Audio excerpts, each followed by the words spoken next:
지난주 말씀에 의하면 우리 예수님 승천하시고 우리 제자들 모친 그리고 예수님의 아우 또 여성들 또 그 이외의 제자들 해서 120명이 마가다락방에 모여서 기도하고 있었다 말씀드렸습니다. 가룟 유다 문제를 어떻게 해결해야 되는가 말씀에 비추어서 잘 받아들이고요. 또 그리고 이제 그 빈자리를 기도와 말씀과 지혜를 통해서 채우게 됩니다. 우리 예수님 보시기에 참 흐뭇해하시고 든든해하신 모습으로 성령을 기다리고 있었습니다. 이제 오늘 이 사도행전 2장에 이제 성령이 오십니다. 이제 이 날을 가리켜 교회의 생일이라고 말합니다. 이제 새로운 시대가 시작되었습니다. 그래서 이제 이게 조금 이렇게 쉽게 말한다면 구약은 아버지의 시대, 예수님의 공생애까지 신약은 아들의 시대, 그리고 이제 오늘부터 이걸 성령의 시대 이렇게 이제 간단하게 표현하자면 나눌 수가 있습니다. 이제 이렇게 새로운 시대인데요. 이 성령의 시대, 이게 무슨 뜻이냐면, 이제 예수님을 만나고 교제하는 것이 새로운 형식으로 바뀌었다. 이제 예수님을 어떻게 만납니까? 성령 안에서 만납니다. 여러분, 여기 제자들이 있죠, 제자들. 제자들은 10일 전만 해도 예수님을 직접 만났습니다. 근데 이제부터는 제자들도 예수님을 만나려면 성령 안에서 만나야 돼요. 만나보니까 어떻습니까? 똑같은 분인 겁니다. 그래서 이제부터는 예수님과 교제하고 만나는 방식이 직접적인 예수님이 아니라 성령 안에서 만난다. 그래서 새로운 시작을 알리는 본문이 바로 이 사도행전 2장입니다. 1절에 보면 오순절 날이 이미 이름에 저희가 다 같이 한 곳에 모였다. 이 성령이 임하신 날은 오순절입니다. 이건 구약의 절기인데요. 맥추절, 그러니까 이제 보리맥입니다. 보리를 이제 추수할 때 또는 77절, 왜냐하면 6월절 다음 날부터 49일 그 다음 날이 이제 오순절인데, 그래서 그때 이제 보리를 거두었기 때문에 맥추절 77절이라고 부릅니다. 그래서 우리 예수님께서 6월절 다음 날 부활하셨거든요. 거기서부터 50일 날 예수님은 40일 동안 보이시고 승천하시고 그 뒤로 10일 있다가 이제 성령께서 오신 겁니다. 유대인들은 이 농사와 관련된 이 절기가 나중에 율법과 관련된 절기로 날은 같지만 성격이 바뀌게 됩니다. 이게 무슨 뜻이냐면 출애굽해서 이제 6월절에 출애굽하잖아요. 시내산에 들어가서 언약을 10계명을 받는데 그때가 언제냐면 50일이라고 봅니다. 그래서 이제 유대인들이 다 흩어져서 지내면서 더 이상 이제 보리 수확을 가지고 하나님께 예배드리기에는 환경이 많이 바뀐 겁니다. 그래서 이 오순절을 이제는 율법의 절기, 율법을 받은 날. 그래서 오늘 본문도 천하 각국에서 다 모여오는데 이거는 농사를 기념하기 위해 온 게 아니라 오늘 우리가 시내산에서 하나님 말씀 받은 날이다. 그거를 이제 기념하고 새롭게 헌신하기 위한 절기로 이렇게 성격이 바뀌게 됩니다. 그래서 성령은 이제 이 오순절날 임하게 되고, 왜 오순절날 임했을까요? 이제 세계 각국에서 모여온 사람들 있잖아요. 그들에게 주님의 복음을 증가하기 위해서 주님은 그날 성령을 보내신 겁니다. 자, 2절에 보면 이제 어떻게 성령이 임하셨는가. 이건 이때만 해당되는 겁니다. 지금은 안 그렇습니다. 이때는 역사의 시작이기 때문에 특별한 여러 가지 가시적인 모습들을 보여주셨습니다. 그래서 이제는 확신해라. 시대가 바뀌었다는 것을. 어떻게 임했는가 2절에 보니까 한번 읽어봅니다. 호련히 하늘로부터 급하고 강한 바람 같은 소리가 있어 저희 앉은 온 집에 가득합니다. 이 호련이라는 말은 징조가 있었던 게 아닙니다. 이 날도 여전히 오전 9시, 어제와 똑같은 오전 9시였습니다. 그런데 이때 갑자기 성령이 임하시는 겁니다. 노아가 방주에 들어가고 나서 갑자기 홍수가 쏟아진 것과 같습니다. 이 다윗이 골리앗 앞에 설 때 갑자기 맞닥뜨린 것과 같습니다. 우리 하나님의 일하심은 항상 이렇습니다. 뭐가 징조가 그래서 믿음으로 잘 깨어 있어야 됩니다. 호련히, 이 하늘로부터라는 말은 땅에 있는 그런 바람하고 성격이 다르다는 겁니다. 딴 데는 바람이 없고 여기만 바람이 있다는 거죠. 그리고 급하고 강한 바람 같은 소리 들리는 거죠. 바람 소리가 확 들리는 겁니다. 이게 바람인 이유는 성경에서 바람은 호흡, 생기를 뜻합니다. 그래서 하나님께서 흙으로 만드시고 거기에 코에 생기를 불어넣잖아요. 마른 뼈들이 하나님의 생기를 갖게 되면서 군대가 되는 것처럼 여기서도 이제 하나님의 백성들에게 이 생명의 바람이 불어온다. 그래서 여기서 소리로 확 느껴지게 됩니다. 그리고 이제 저희 앉은 집에, 이게 아주 중요하죠. 이 바람은 아무데나 있지 않습니다. 여기만 있습니다. 오늘 하나님의 은혜는 운동장에 있지 않습니다. 여기만 있습니다. 겁니다. 왜냐하면 위에서 예수님이 보시고 받을 사람에게만 주시기 때문에 그렇습니다. 참 중요한 내용입니다. 그래서 여러분 밖에 있는 사람 만들면 안 됩니다. 밖에 있는 사람은 모릅니다. 이 안에 있는 사람만 아는 겁니다. 그래서 우리는 안에서 이걸 체험하고 밖에 가서 증거하는 겁니다. 그래서 안전 온 집에만 임했습니다. 왜냐하면 이들은 기다리고 있었거든요. 이거를 위해서 성령을 주시는 우리 예수님이 다 알고 계시거든요. 자, 그리고 나서 우리 3절에 보면 불의 혀같이 갈라지는 것이 저희에게 보여. 아까는 소리고 지금은 보입니다. 아까는 이제 청각적인 거고 이거는 시각적인 겁니다. 그래서 보이게 됩니다. 어떻게 보이는가 하면 불의 혀처럼, 불이 우리 혀처럼 갈라지는 것을 보게 됩니다. 왜 불이라고 표현했을까요? 불이라는 것은 두 가지 뜻이 있습니다. 하나는 태우는 겁니다. 더러운 것들을 태워버리는 겁니다. 여러분 성령이 임하면요 죄가 자꾸 생각납니다. 여러분 예수 믿는 사람들이 왜 자꾸 와서 죄를 고백합니까? 더 죄를 많이 지어서 그런 게 아닙니다. 빛이 들어오면요 죄가 발견되는 겁니다. 여러분 고백하는 것은 은혜 받아서 고백하는 거지 죄가 많아서 고백하는 게 아니에요. 죄 훨씬 많이 지어도요 고백 안 하는 사람 많습니다. 그러나 작은 죄 갖고도 힘들어하는 사람은 어떤 사람이냐면 성령의 불에 의하여 그것이 너무 힘들게 느껴지기 때문에 그런 거예요. 그래서 성령이 충만하면요 늘 겸손합니다. 여러분 성령이 충만한 사람은 절대 교만할 수가 없습니다. 왜냐하면 자기 죄를 너무나 잘 알기 때문에. 그리고 또 여기 불이라는 것은 또 뜨겁게 합니다. 평소 하지 못했던 걸 하게 하는 게 성령입니다. 우리는요 마땅히 해야 될 걸 못 행합니다. 베드로는 마땅히 예수님을 시인해야 되는데 그 둘러선 무리들이 너무 무서워가지고 예수님을 부인합니다. 우리는 마땅히 원수를 사랑해야 되는데 우리는 뭡니까? 받은 상처가 많기 때문에 원수를 사랑할 수가 없습니다. 그래서 성령께서 오시면 원수도 사랑하게 되는 거죠. 베드로는 성령 충만 받고 더 이상 부인하지 않습니다. 똑같은 베드로인데요. 성령이 연약함을 도와주는 겁니다. 이게 불인 겁니다. 그래서 여러분 우리가 성령을 사모해야 되는 이유가 있습니다. 우리는 너무 많이 알잖아요. 뭐가 옳은지도 알고 너무나도 많은 걸 들었고 너무나도 많이 고백하고 근데 잘 안 됩니다. 그래서 주님께서는 우리에게 성령을 주시는 겁니다. 육체가 연약하여 할 수 없는 그거를 할 수 있도록 성령은 불어오십니다. 그리고 이 불은 혀처럼 갈라졌다 그랬습니다. 근원은 같습니다. 우리 모두가 다. 그러나 각자 하나님께서 다 주신다. 같은 성령이다. 그리고 각 사람이 임하여 있더니 이 말은 뭐냐면 성령은 와서 나가는 분이 아닙니다. 물론 나갈 수가 있습니다. 우리가 계속 성령을 해박하고 계속 성령을 소멸시키고 계속 성령의 뜻을 따르지 않으면 성령은 왔다가 가실 수도 있어요. 그러나 성령이 오시는 원래 의도는 우리 안에 머물기 위해 오시는 겁니다. 우리와 함께하기 위해서. 자, 그리고 나서 4절 저희가 다 성령의 충만함을 받고 성령의 말하게 하심을 따라 다른 방언으로 말하기를 시작하니라. 여기 이제 다른 방언은 우리 이제 예수 믿는 사람들에게 하나님께서 때로는 이제 이렇게 은사를 주십니다. 이거는 기도를 많이 하라고. 그래서 남은 알아듣지 못하고 어떤 경우는 본인도 알아듣지 못합니다. 이것을 방언이라 그럽니다. 이걸로 이제 기도하는 사람들이 있습니다. 그래서 어떤 경우는 이제 이런 기도를 여러분이 들을 때가 있습니다. 근데 여기서 말하는 방언은 그게 아닙니다. 이거는 랭귀지, 다른 나라 언어, foreign language를 뜻합니다. 그래서 일본 선교를 갔는데 말이 안 통하면 선교를 못 하잖아요. 그래서 하나님께서 일본어 배운 적이 없는데 갑자기 일본어가 막 튀어나오는 거예요. 이게 바로 다른 방언입니다. 그래서 8절에 가보시면 이제 천하 각국에서 오순절을 지키기 위해서 왔습니다. 그들이 고백하는 겁니다. 우리 각 사람의 난 곳 방언으로 듣게 되는 것이 어찌미뇨. 자, 그래서 이걸 가리켜서 바벨탑 사건의 역전이라고 말합니다. 그래서 오늘 이 2장은 참 중요합니다. 인간이 스스로 높아지려고 하니까요 소통이 안 됩니다. 그런데요 주님의 도움을 입으니까요 소통이 되는 겁니다. 그래서 성령 충만을 뭐라는가 하면 성령 충만은 경계를 허무는 것이 성령 충만입니다. 자, 여러분 맞습니다. 성령 충만 받으면요 인간이 세운 담들은요 의미가 없어집니다.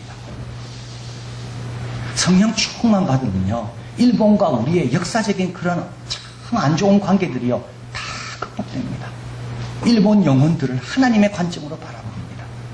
성령 충만 받으면요 어린아이가 내게 오는 것이요 전혀 귀찮지가 않습니다. 하나님 나라가 이런 자인 것이다. 성령 충만 받으면요, 소위 말하는 갑과 을, 이런 아주 추한 모습은 하나도 없습니다. 모두가 다 형제요, 자매요, 다 소중한 겁니다. 그래서 성령 충만은 뭐냐? 경계가 허물어지는 것입니다. 그래서 바벨탑은요, 누가 높은가? 우리가 높자. 이래서 어떻게 됩니까? 쌓다 보니까 다 갈라지는 겁니다. 그러나 성령 충만에 받으니까 어떻게 됩니까? 다 소통이 되는 겁니다. 이번에 일본 갔다 온 분들의 간증을 들어보니까 뭐 만국 공통어가 미소라 그래요. 미소 하나로 다 뜻이 전달되는 거. 김밥을 말다가 실수로 터졌대요. 근데도 그 터진 것 갖고도 은혜를 다 받더라는 겁니다. 여러분, 성령 충만하면요, 뭐라도 다 은혜고요, 뭐라도 다 은혜로 전달되게 됩니다. 자, 그래서 여러 나라에서 왔는데 와서 그걸 딱 들으니까 하나님의 큰 행하는 것을 듣게 됩니다. 자, 그러면 왜 성령이 이렇게 이런 사도행전 2장 성령이 임하시는 것이 필요할까요? 이게 이제 중요한 거죠. 과거에도 성령 계셨습니다. 구약에도 성령이 있었습니다. 그래서 삼손이 일어날 때 여호와의 신이 그를 충만하게 해서 일어나게 하고, 또 사울 같은 왕도 은사가 하나도 없지만 선지자 가운데 있을 때 여호와의 영이 들어가서 예언도 같이 하게 되고요. 우리 예수님도 성령으로 세례를 받으시고 잉태되시고. 자, 그런데 왜 이때 성령이 갑자기 임하는, 그리고 성령의 시대가 필요하게 됐을까요? 과거에도 있었습니다. 근데 왜 지금은 더 필요합니까? 자, 복음이 완성되고 우리 예수님은 다시 오실 겁니다. 우리는요, 예수님의 다시 오심을 기다리는 그 중간 시기에 살고 있습니다. 이때 우리는요, 반드시 4가지가 있어야 됩니다. 첫째, 태어나야 됩니다. 거듭나야 돼요. 두 번째, 예수님을 닮아가야 돼요. 세 번째, 주님이 맡긴 사명을 감당해야 돼요. 그리고 네 번째, 주님께서 우리에게 허락하신 교회 생활을 해야 돼요. 이걸 위해서 누가 필요할까요? 성령이 필요하신 겁니다. 그래서 주님이 다시 오실 때까지 계속 구속의 역사, 태어남의 역사가 이래야 되고, 주님 오실 때까지 닮아가야 되고, 사명 감당해야 되고, 그리고 교회 생활해야 되고, 그래서요, 성령이 필요한 겁니다. 제임스 베커는 30년의 독서와 사색, 기도의 결실을 자기는 성령을 아는 지식이라는 이 책이라고 말합니다. 이렇게 말합니다. 신학교수가 총장이 됐습니다. 그러나 그의 전공과 가르치는 과목은 달라지는 게 없습니다. 달라지는 게 있다면 책임과 영향력입니다. 그전에도 성령은 있었습니다. 전공은 똑같습니다. 가르치는 과목 똑같습니다. 그러나 이제 시대가 바뀌어서 성령의 역할이 중요하게 됐습니다. 그 영향력과 그 힘은 더 필요한 시기. 그래서 이제 성령께서 모든 걸 도우신다. 그래서 성령을 가리켜서 연결의 영, 하나님과 우리 예수님과 서로를 연결시키는 영, 성령을 가리켜서 종말의 영, 허물을 다 깨뜨리고 천국의 경험을 앞당기는 그 경험하게 하는 그 영, 성령을 가리켜서 도움의 영. 혼자 못 태어나거든요. 우리를 태어나게 도우신다. 혼자 감당 못 하거든요. 힘 주셔서 감당해야 하는 도움의 영. 그래서 이제 성령의 임하심이, 그리고 지금도 주님 오실 때까지 그 역사는 계속되고 있다. 자, 오늘 본문에 보면 이 성령의 임하시는 사람의 반응이 소개됩니다. 6, 7절. 이 소리가 나며 큰 무리가 모여 각기 자기 방언, 이거 방언이라서 랭귀지, 자기 언어입니다. 제 아들이 말하는 것을 듣고 소동하고 놀라며, 이 말하는 사람들이 다 갈릴리 사람이 아니냐. 11절. 그레데인 아라비아인 우리의 각 방언으로 자기 나라 언어입니다. 하나님의 큰 일 말함을 듣는도다. 이렇게 놀랍니다. 그러나 어떤 사람은 13절, 또 어떤 이들은 조롱하여 가로되 저희가 새 술에 취하였다 하더라. 새 술은 스윗 와인을 뜻합니다. 술 종류입니다. 새로운 종류의 술이 아니라 술 종류를 뜻하는 겁니다. 어떤 사람은 조롱합니다. 여러분, 기도하는 거 조롱하는 사람 많습니다. 예배 드리는 거 조롱하는 사람 많습니다. 아직도 세상이 이렇게 부조리한 곳에 이렇게 가득 차 있는데 또 그 하나님께 기도한다고.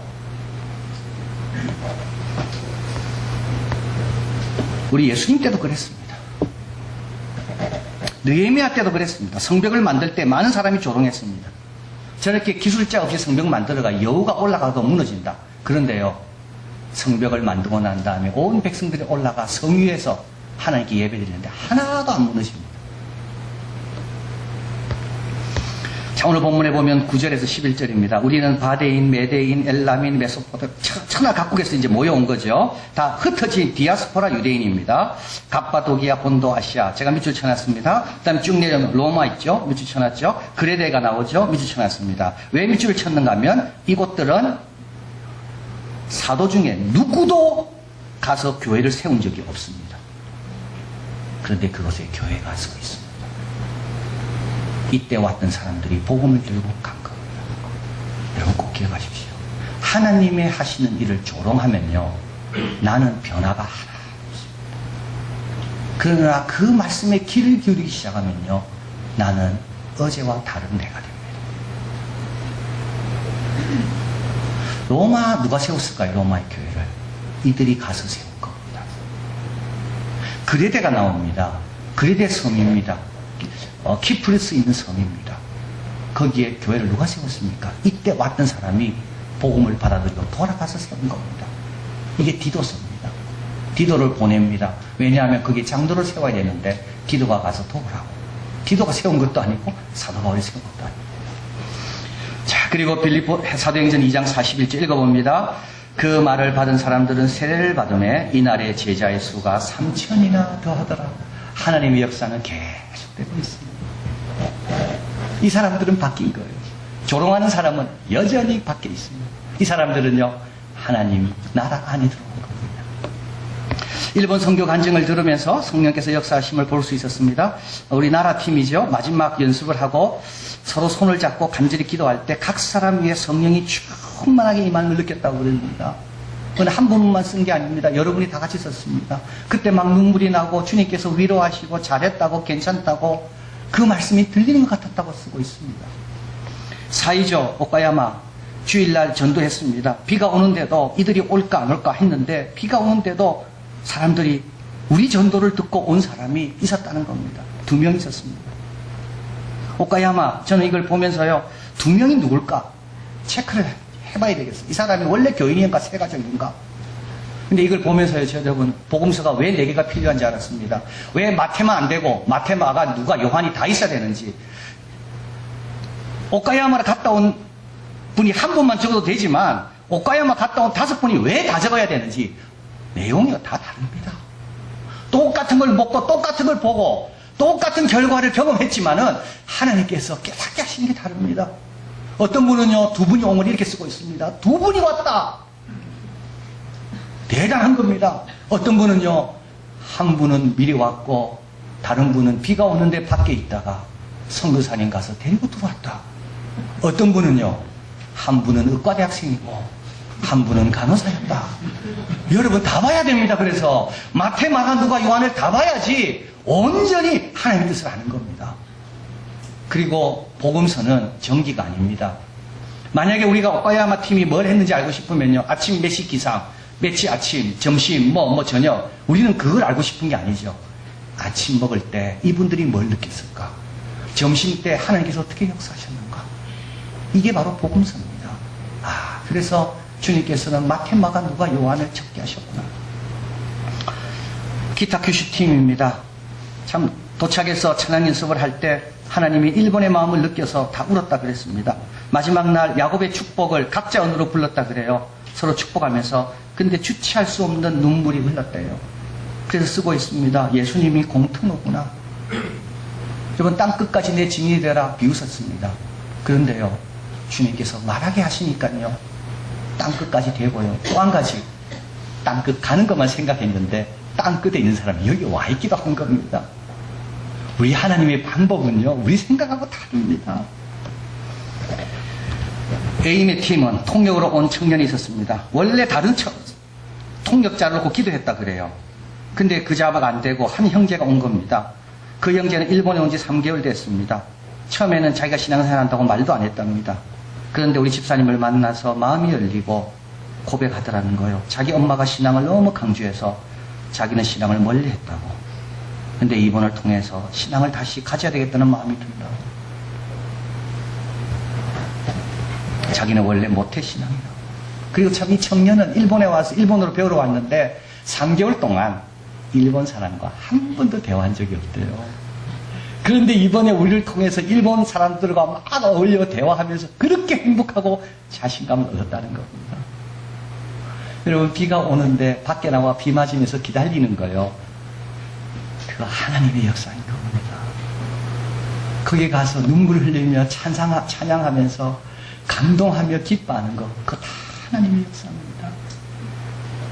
나가사키 팀, 한참 준비 중에 팀원의 어머니가 뇌경색으로 입원하셨습니다. 모두가 염려했습니다.